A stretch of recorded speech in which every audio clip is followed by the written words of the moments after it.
She hid to watch the sacred mating ceremony until the Alpha King stopped everything when he found her. In a world ruled by strength, the Omega Alara was nothing. Abused by her pack and hiding a catastrophic secret, she was forced to serve those who tormented her. Her only goal was survival, but that shattered with the arrival of the Alpha King Kalen, a ruthless monarch searching for his fated mate. When Alara is dragged into the center of the sacred mating ceremony to be humiliated, the king's presence forces her secret to erupt in a display of legendary power that no one, least of all her, was prepared for. The king stops the entire ceremony, his golden eyes locked on her, and in that moment, Alara's life as a victim ended, and her journey as a queen began. The cold of the stone floor seeped through the thin fabric of Alara's tunic, a familiar ache that had settled deep in her bones years ago. It was her constant companion, more loyal than any member of the Red Moon Pack. She scrubbed at a stubborn stain, the harsh lye soap stinging the raw cracks in her knuckles.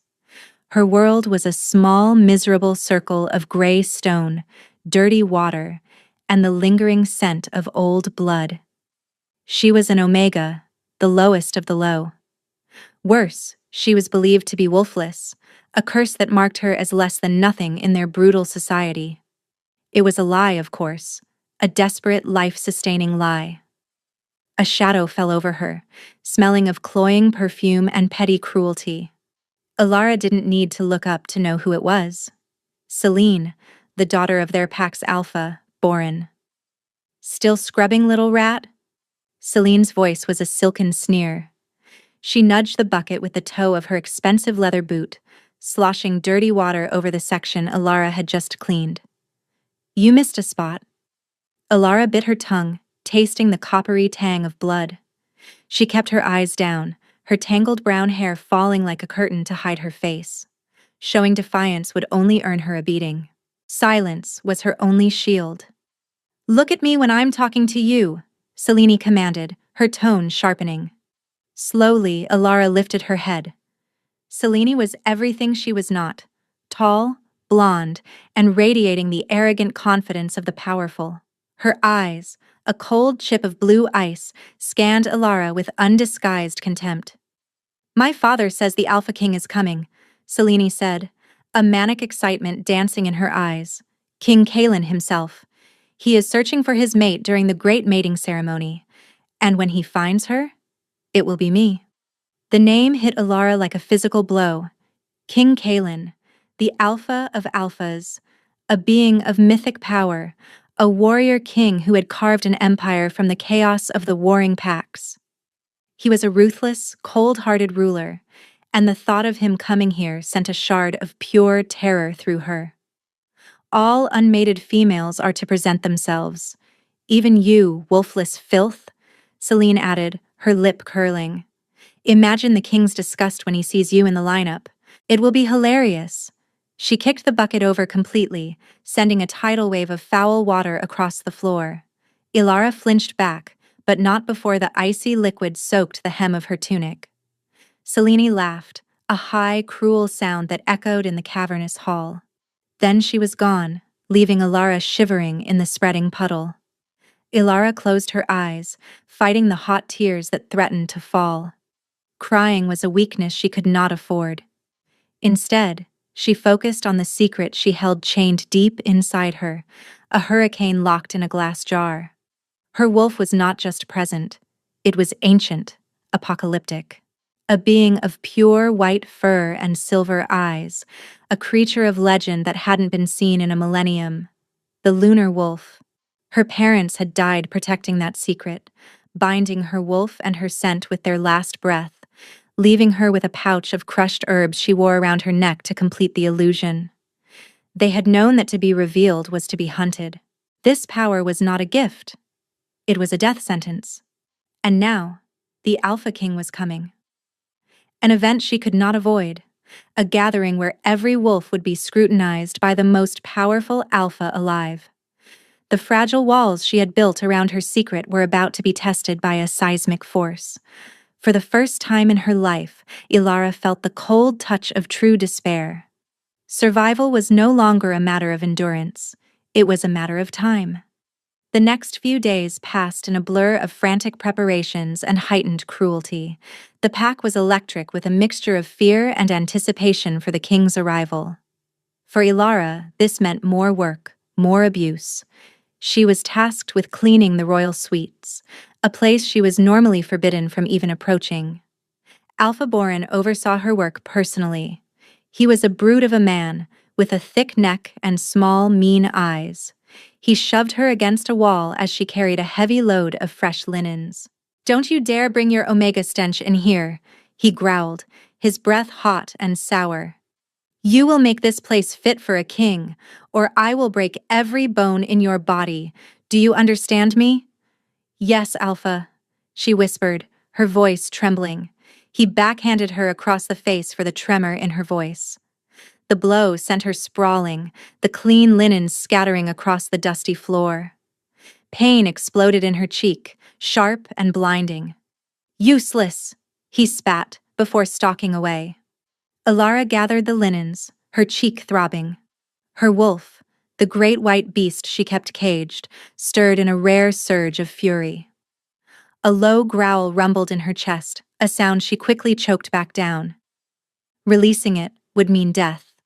She clutched the small leather pouch of herbs at her neck, its familiar, earthy scent a fragile anchor in her storm of fear and rage. The day of the king's arrival dawned gray and cold. The air itself seemed to hum with a strange energy, a pressure that made Ilara's teeth ache. She was herded with the other Omegas to the edge of the great field, where the pack would assemble to greet the monarch.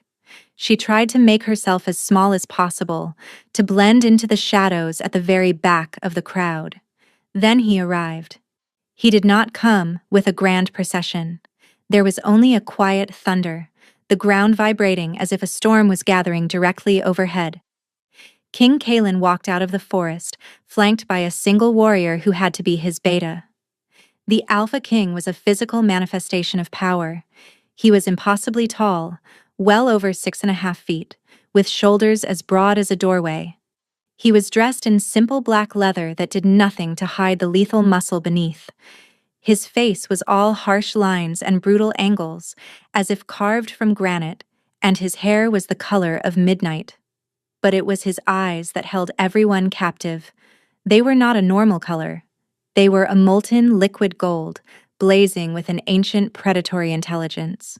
When his gaze swept over the assembled pack, a collective shiver of terror and awe went through them. This was not just an alpha. This was a primordial force of nature. Alpha Boron fell to one knee, his head bowed. "Alpha King Kalen," he choked out, his voice thick with fear. "The Red Moon Pack welcomes you." Kalen did not acknowledge him. His golden eyes continued their slow, methodical scan of the crowd, of every single wolf present. He was searching. Ilara knew it instinctively. He was hunting. Her heart hammered against her ribs like a trapped bird. She pulled her thin cloak tighter, sinking lower, praying to a goddess she wasn't sure she believed in. "Don't see me. Please, don't see me." His gaze swept past her section of the crowd. For a breathtaking moment she thought she was safe. She risked a small, shallow breath of relief. It was a mistake. A sudden gust of wind, sharp and mischievous, whipped through the field. It caught the hood of her cloak, tearing it back from her head. More critically, it lifted the small pouch of herbs from her neck, momentarily scattering the carefully constructed illusion that masked her true scent. For a single, apocalyptic second, her real scent, the impossible fragrance of winter pine after a frost, of distant starlight, of ancient untamed magic, was released into the air. King Kalen stopped. His entire body went rigid. The casual predatory grace was gone, replaced by the lethal stillness of a thundercloud about to break. His head snapped in her direction, his golden eyes locking onto hers from across the field. They widened, blazing with an intensity that burned her to her very soul. The world fell away. The noise of the crowd, the biting wind, the throbbing pain in her cheek, it all vanished. There was only the connection, a violent magnetic pull that slammed into her with the force of a physical blow. It was a feeling of homecoming and terror, of being found and being trapped all at once. His wolf, a colossal beast of shadow and rage she could feel even from this distance, roared a single, possessive word that echoed not in the air, but directly in her mind. Mine. Panic, pure and primal, seized Alara. The bond, the fated mate bond she had only heard of in hushed whispers, was real. And it had just shackled her to the most dangerous man on the continent. Her survival instinct screamed. Before anyone could react, before the king could move, she turned and fled. She bolted from the back of the crowd, disappearing into the warren of buildings behind the great hall. She ran without thought, her bare feet slapping against the cold, damp earth, driven by a terror so profound it eclipsed everything else. She had been found. Her life was over. Kaelin took a step forward, a feral growl ripping from his throat. The entire pack flinched, the sheer power in that sound forcing many of the weaker wolves to their knees. His golden eyes were fixed on the spot where she had vanished, glowing with a manic light. He had searched for centuries. He had waded through oceans of blood and mountains of corpses, a hollow ache in his chest where his mate should have been. And now, he had found her. A tiny, terrified creature who smelled of heaven and ran from him as if he were the devil. "Lorcan," he snarled, his voice a low thunder. His beta, a scarred warrior with calm gray eyes, was instantly at his side. "My king." "Find her," Kaelin commanded. The order was absolute, laced with the lethal authority of the Alpha of Alphas. "Bring her to me, now." But Alpha Borin, ever the opportunist and desperate to curry favor, stepped forward. "Your Majesty, forgive the interruption. She is nothing. A wolfless Omega, a disgrace. She is not worthy of your notice." Kaelin's gaze shifted to Borin. The temperature on the field dropped by 20 degrees. The molten gold of his eyes turned to frozen, lethal ice. "Did I speak to you?" Borin paled, sweat beading on his forehead. No, my king." "Then close your mouth before I tear it from your face," Kaelin said, his voice deceptively soft. He turned his attention back to his beta. "Gently, Lorcan. She is afraid." Lorcan nodded once and disappeared, moving with a silent, supernatural speed. Kaelin forced himself to remain, to endure the suffocating formalities, but his entire being, every cell, every fiber of his soul, was screaming to follow the scent that had imprinted itself on his very essence. He would have her. He would burn the world to the ground to possess her. Alara hid in the filth and shadows of the kitchens, her body trembling uncontrollably. She had wedged herself behind a stack of old firewood, making herself as small as possible. The bond was a living thing inside her, a humming wire connecting her to him, pulsing with his ferocious need and a possessiveness that terrified her. He was looking for her. She could feel his power sweeping through the pack grounds like a searchlight. Her mind raced. How had he found her? The herbs had never failed. It must have been the wind, a cruel twist of fate that had just signed her death warrant. Or worse. She heard footsteps approaching, heavy and deliberate. Her heart leaped into her throat. But it was not the king. It was Selene, and behind her, two of her father's largest enforcers. Selene's face was a mask of incandescent fury. Her eyes were narrowed slits of jealous rage. "There you are, you little gutter rat," she hissed. "What do you want?" Alara whispered, her voice shaking. "What do I want?" Selene laughed, a chilling, unhinged sound. "You tried to ensnare the king, a wolfless creature like you. Did you think he would actually want you? You, who are nothing but dirt beneath my feet?" Alara shook her head frantically. "No, I swear. It was a mistake." "Oh, it was a mistake, all right. Your last one," Selene said, her voice dropping to a venomous whisper. "My father and I have decided. The pack needs to see what happens to filth that gets above its station. It's time for the mating ceremony to begin, and you are going to be the main event." Before Alara could protest, the two enforcers seized her. They were huge, their hands like iron bands around her thin arms. They dragged her from her hiding place, her feet scrambling for purchase on the grimy floor. She struggled, but it was like a mouse fighting two bears. It was hopeless. They hauled her out of the kitchens and into the fading light of the afternoon. The entire pack was now gathered around the great ceremonial circle, a ring of ancient stones in the center of the field. King Kalen stood near a carved stone throne, his posture rigid, his golden eyes scanning the crowd with a simmering impatience that promised violence. His gaze landed on her as she was dragged into the circle. His eyes flared and a low growl rumbled through the assembled wolves. He started to move toward her, but Alpha Boren stepped into his path, bowing low. "Your Majesty," Boren said, his voice booming with false sincerity. "We have found the source of the disturbance. This Omega tried to use foul magic to trick you, to cast a scent illusion. We are about to administer pack justice, a lesson for all to witness." Selene shoved Alara forward, sending her stumbling to her knees in the center of the circle. The hard-packed earth was cold and unforgiving. The eyes of the entire pack were on her, a sea of contempt, disgust, and morbid curiosity. "She is a wolfless disgrace," Selene shouted to the crowd. "She hides in the shadows and tries to steal what is rightfully ours. She has no wolf, no honor, no place here." The pack growled in agreement, their collective animosity a physical weight pressing down on Alara. She looked up, her terrified eyes finding the king's. His face was a thunderous mask of rage, his hands clenched into fists at his sides. He was being held in place by their ancient laws, by the protocol that gave a local alpha dominion over their own pack's justice, at least for a time.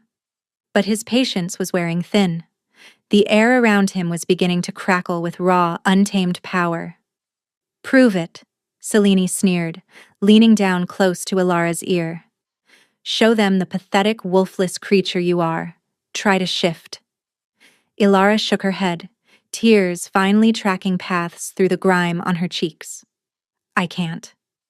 "Oh, we know," Alpha Boren said, stepping into the circle. He loomed over her, a monstrous silhouette against the dying sun. "But we're going to help you try."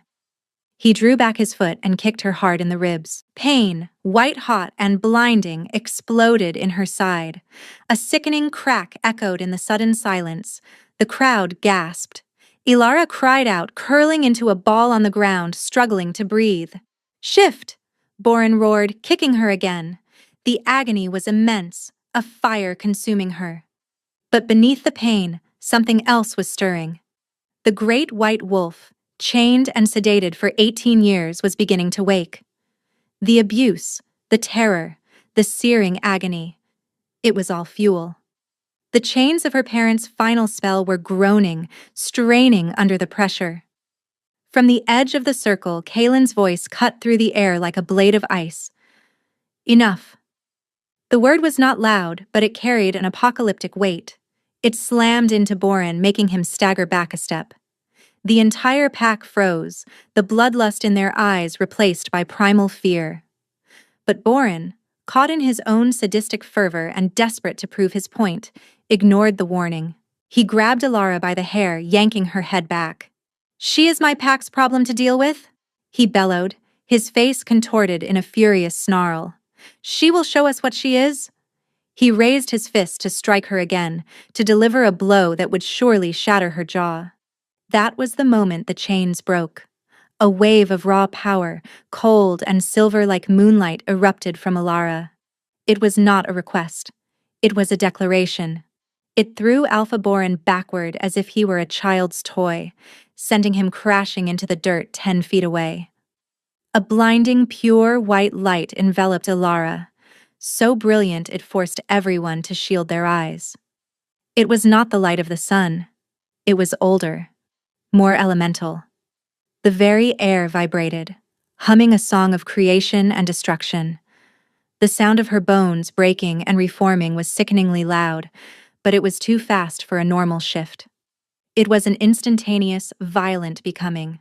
The light pulsed once, twice, and then receded, revealing what stood in the center of the circle. It was not a normal wolf. She was colossal, larger than any 3 wolves combined, her form radiating an ethereal glow. Her fur was the color of freshly fallen snow, so pure it seemed to absorb the fading daylight and shine with its own internal luminescence. Her eyes were not wolf eyes, they were pools of liquid silver, ancient and filled with the wisdom of the moon itself.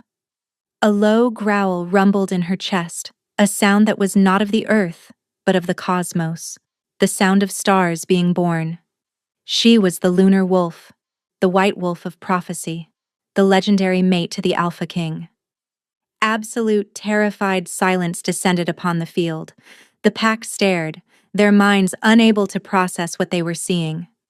Disgust and contempt had vanished, replaced by a soul-deep, religious terror. They were looking at a god. Alpha Borin and Selene stared, their faces masks of chalk-white horror and dawning catastrophic realization. They had not been tormenting an Omega. They had been abusing a queen, a goddess. Ilara, in her new form, felt the power coursing through her. It was a dizzying, overwhelming flood. The pain was gone, replaced by a strength so vast she felt she could unmake the world. She looked at her tormentors, and for the first time, she did not feel fear. She felt a cold, righteous fury. But before she could act, a blur of black shadow moved with impossible speed. King Kalen was suddenly there, in the center of the circle with her. He had shifted. His wolf was a creature of pure nightmare, a beast of midnight fur and burning gold eyes, nearly her equal in size. He was the darkness to her light, the storm to her calm. He did not challenge her. He did not confront her. He placed his massive form between her and the stunned pack, a living shield of shadow and rage. He faced the crowd, his teeth bared in a lethal snarl that promised death to anyone who dared to even breathe in her direction. Then he did something that shattered the last remnants of the old world order. The Alpha King, the most powerful being alive, turned to her. He lowered his great head, and in front of the entire world he knelt. He bowed to his mate, his queen, his Luna. The message was absolute. It was undeniable.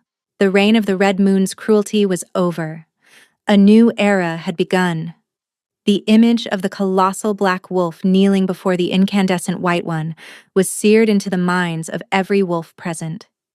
It was a moment of pure, paradigm-shifting power. Kalen's submission was not one of weakness, but of ultimate recognition. It was a vow, a coronation. He rose slowly, his golden eyes never leaving her silver ones.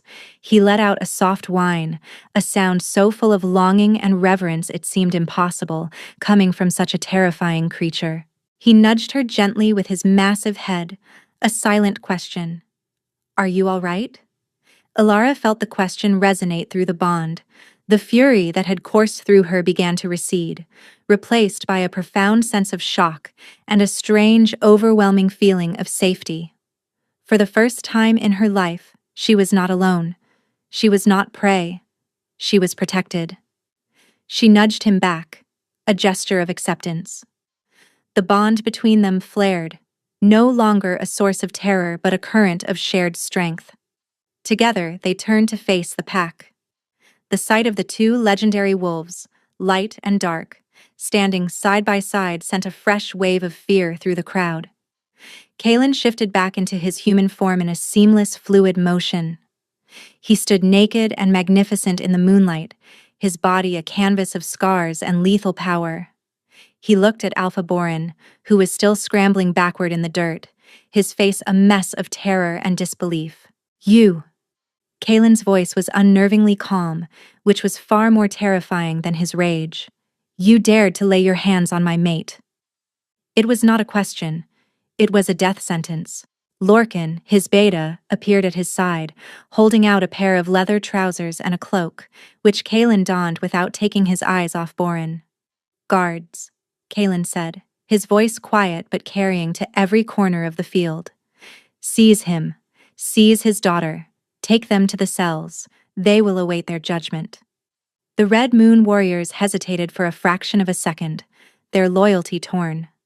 But one look at the burning fury in their king's eyes, and the sight of the glowing lunar wolf still standing at his side, shattered their allegiance to their old alpha. They moved as one, grabbing the sputtering Borin and the shrieking Selene. "You can't do this!" Selene screamed, her face wild. "She's a freak! A monster! Father, do something."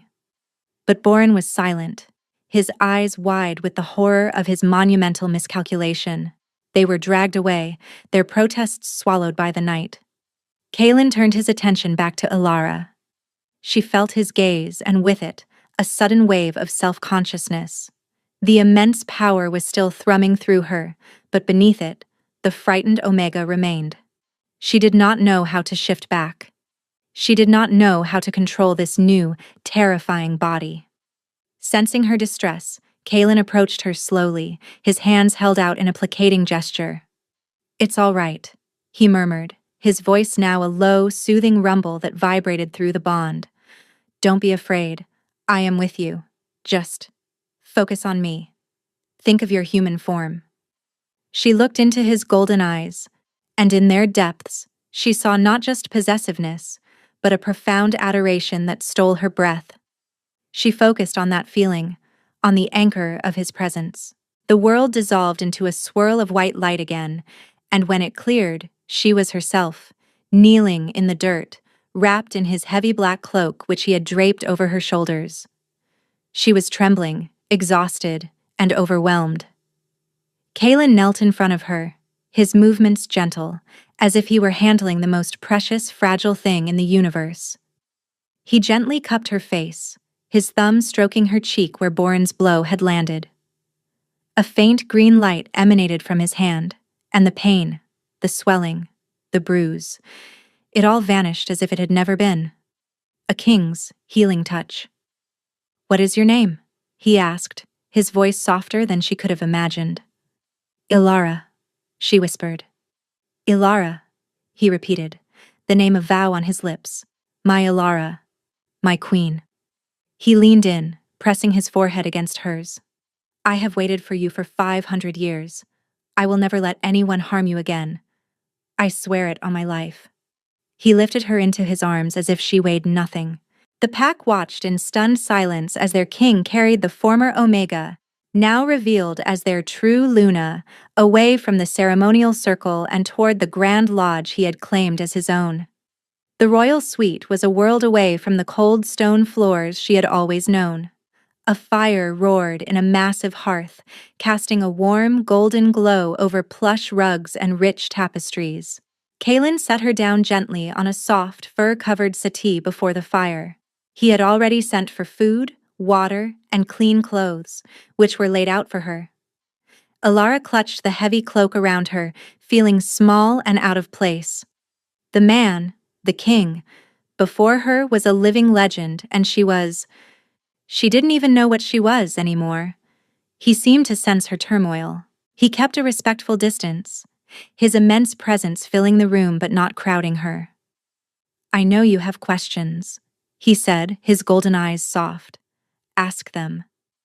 The White Wolf," she began, her voice barely a whisper. "What am I?" "You are the fulfillment of a prophecy," Kalen explained, his voice resonating with ancient lore. The first lunar wolf was the mate of the first Alpha King. She was a being of immense power, a balancer, the light to his dark.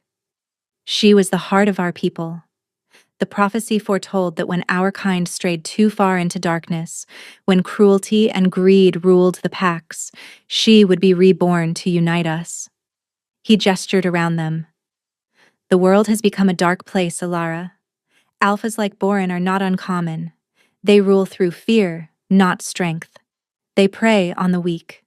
The great mating ceremony was my last desperate attempt to find you, to restore the balance before our world consumed itself. It was too much to take in. A prophecy. A legendary wolf. Her? The girl who scrubbed floors and lived on scraps? My parents. Did they know?"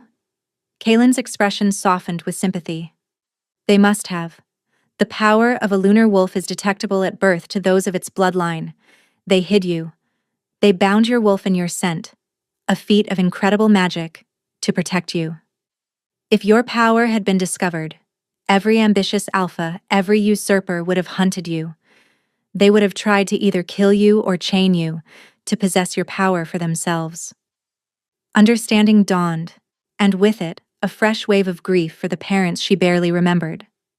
Their sacrifice had been for her. They had given her a life of hardship to save her from a fate far worse. You need to rest, Kaylin said, his voice firm but gentle. Tomorrow, we will hold the tribunal. Justice will be served. And then, we will begin our life together. The word together sent a strange flutter through her. She looked at him, truly looked at him, the feared Alpha King, the ruthless warrior. And she saw the loneliness in his eyes, the centuries of waiting. He was her mate, the other half of her soul. The fear was still there, but it was now mingled with a burgeoning sense of connection, a pull toward this powerful, dangerous man who looked at her as if she were the sunrise. The next day, the great hall was packed. Every member of the Red Moon Pack was present, their faces a mixture of fear, awe, and uncertainty. 2 thrones had been placed on the raised dais where the Alpha's seat usually stood alone. Kaylin led Alara to one, his hand a warm, steady presence on her lower back. She was dressed in a simple but elegant gown of deep blue that had been provided for her hair cleaned and brushed. She felt like an imposter in a queen's skin. Kaylin took his seat beside her. His presence was an unshakable mountain. He was in command. Bring them in, he ordered. Alpha Borin and Selene were dragged forward and thrown to the floor before the thrones. They were stripped of their finery, dressed in rags not unlike the ones Alara had worn her entire life. Their faces were pale, their arrogance shattered, replaced by a desperate animal fear. Borin of the Red Moon! Kaylin's voice boomed, devoid of any warmth.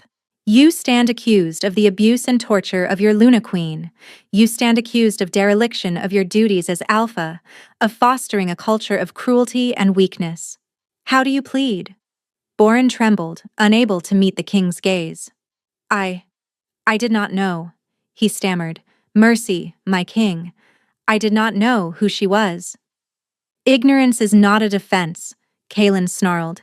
You abused an Omega. You tortured a member of your pack for sport. It does not matter who she was. It matters what you are. A tyrant. A bully. A disgrace to the title of Alpha. He then turned his chilling gaze to Selene. And you are accused of the same. What say you? Selene, unlike her father, still had a spark of venom left. She glared up at Alara, her eyes burning with pure hatred. She is nothing. A trick. She bewitched you. I am the rightful mate for an Alpha, not this wolfless rat in a wolf's skin. A collective gasp went through the hall. To insult the king's mate, the lunar wolf, was blasphemy. Kaylin did not even look at her.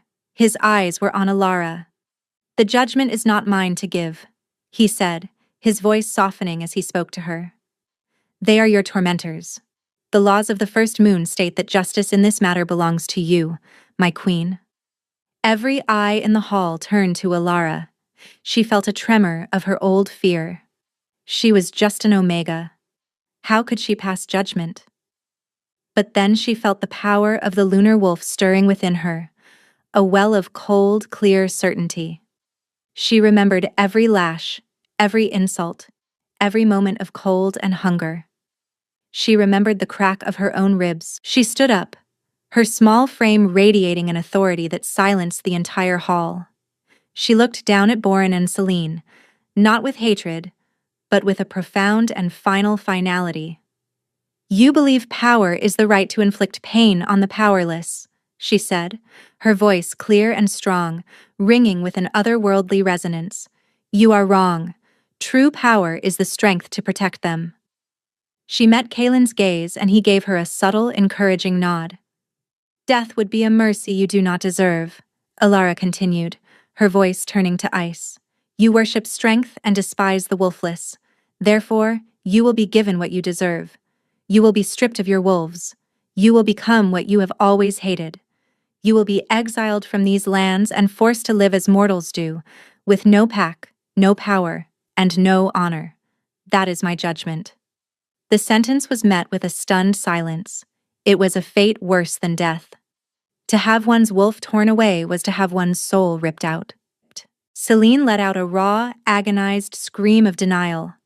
Boren simply collapsed, sobbing. "The queen has spoken," Kaelin declared, his voice leaving no room for argument. "It is done." As the guards dragged the condemned pair away, a new feeling settled in Alara's heart.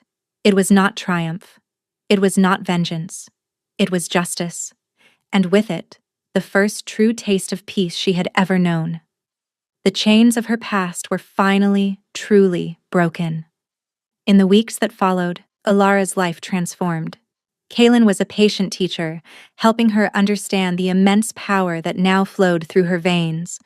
He taught her how to communicate with her wolf, how to call upon its lunar energy for healing and defense. They spent hours together, walking the forests, their bond deepening with every shared glance, every touch. The cold, ruthless king was gone, replaced by a devoted, passionate mate who cherished her above all else. The Red Moon Pack, under the temporary leadership of Lorcan, was being reformed. The old hierarchies of cruelty were dismantled. A new sense of hope began to permeate the pack. They looked at Alara not with fear, but with a growing reverence. She was their Luna, their queen of light. But not everyone was pleased with this new world order. Deep within the king's own court, a cancer of jealousy and ambition festered. Kaelin's cousin, Lord Valerius, had long coveted the throne. He had believed Kaelin's inability to find a mate was a weakness he could one day exploit. Alara's arrival, the fulfillment of the prophecy, had ruined all his plans. The power she brought to Kaelin made him unassailable, unless she was removed. One night, as Alara was in her chambers reading an ancient tome about the lunar wolves, the air suddenly grew cold. The fire in the hearth sputtered and died. She looked up, a sense of unease prickling her skin. Lord Valerius stepped out of the shadows. He was a handsome man, with a courtier's smile that did not reach his cold, calculating eyes. In his hand, he held a dagger forged from obsidian, a rare material known to be poisonous to werewolves, capable of dampening their healing abilities. "My queen," he said with a mock bow, "forgive the intrusion. I simply had to see the legend for myself." Alara stood slowly, her heart beginning to pound. Kaelin was in a meeting with the pack elders. She was alone. "What do you want, Valerius?" "A shame it has to end so soon," he said, ignoring her question as he advanced on her. "You've brought him such happiness. It's sickening. The throne should be mine. He is weak, softened by you. Without you, he will crumble, and I will be there to pick up the pieces." He lunged, the obsidian dagger flashing in the dim light. The old Alara would have frozen, would have accepted her fate. But she was not the old Alara. Her instincts, honed by her new power, screamed. She did not try to shift. There was no time. Instead, she threw her hands up, and in response to her desperate will, a wave of pure silver energy erupted from her palms. It was not a physical force, but a wave of cold, ethereal light. The energy washed over Valerius. He screamed, dropping the dagger as if it had become white-hot. The lunar power did not harm his body. It attacked his wolf directly. He collapsed to the ground, writhing, his connection to his inner beast severed and thrown into chaos. The door to the chamber exploded inward, blasted off its hinges by a wave of pure physical force. Kaelin stood there, his eyes glowing with an apocalyptic, murderous rage. He took in the scene in an instant. Alara standing over his cousin, the obsidian dagger on the floor, the lingering scent of Valerius's malevolent intent. The temperature in the room plummeted. A feral, inhuman snarl ripped from Kaelin's chest. "You dared," he whispered, the sound more terrifying than any shout. "You dared to threaten her." Valerius, still twitching on the floor, looked up into the face of his king and saw not a ruler, but a god of death. He saw his own end. Kaelin moved, a blur of shadow and fury. He did not kill his cousin quickly. The justice he delivered was swift, brutal, and absolute. It was a clear and bloody message to anyone who would ever consider harming his queen. When it was over, Kaelin went to Alara, his rage vanishing as he checked her for any injury, his hands gentle. He held her close, burying his face in her hair. "I am sorry," he choked out, his voice thick with emotion. "I should have been here. I failed to protect you." Alara pulled back, placing a hand on his cheek. "You didn't fail," she said, her voice steady, "and I am not powerless. I protected myself." He looked at her, truly looked at her, and saw not a fragile Omega he needed to shield, but a powerful queen standing at his side, a partner, an equal. A proud, fierce love bloomed in his chest, chasing away the last of his ancient loneliness. He was not just her protector. She was his salvation. 6 months passed. The world settled into a new rhythm, a new age of hope. Alara stood on the grand balcony of the royal citadel, overlooking the capital city. She was no longer the frightened girl from the Red Moon Pack. She was Luna Queen Alara, beloved by her people, a confident and wise ruler. She had embraced her power, using it to heal the broken lands and unite the fractured packs under a banner of peace and strength. The evening air was cool and crisp. She felt strong arms wrap around her from behind, a familiar chin resting on her shoulder. The scent of ozone and raw power, a scent that had once terrified her, now felt like home. "What is my beautiful queen thinking about?" Kaelin's voice rumbled against her ear. She smiled, leaning back into his embrace. "I was thinking about a girl who used to scrub floors," she said softly, "and how terrified she was." "That girl had the heart of a queen, even then," he murmured, pressing a kiss to her temple. "She survived the darkness. She was just waiting for the light." He turned her in his arms, his golden eyes filled with a love so profound it was a physical presence.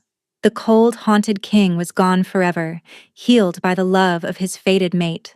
In his place was a man who would move mountains for her, who looked at her as if she were the only star in his sky. "I love you, Alara," he said, his voice thick with an emotion he had thought he would never feel. "You are my anchor, my hope, my everything." "And I love you, Kaelin," she replied, her heart full.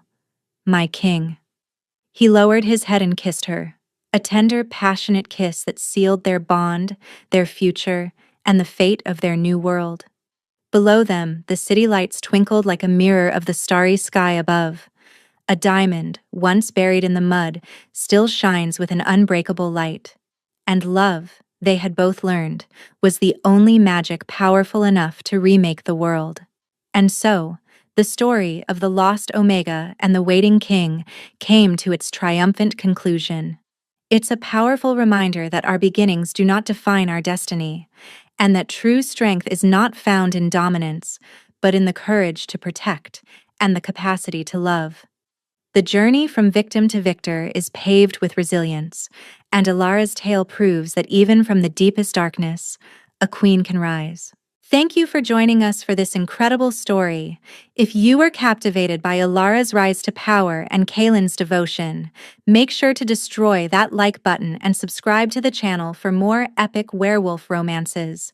It really helps the channel grow and ensures you never miss a new adventure. Don't forget to ring that notification bell. Let me know in the comments below. What was your favorite moment in Alara's journey? Was it her spectacular transformation, or the moment she delivered justice to her tormentors? We can't wait to hear from you.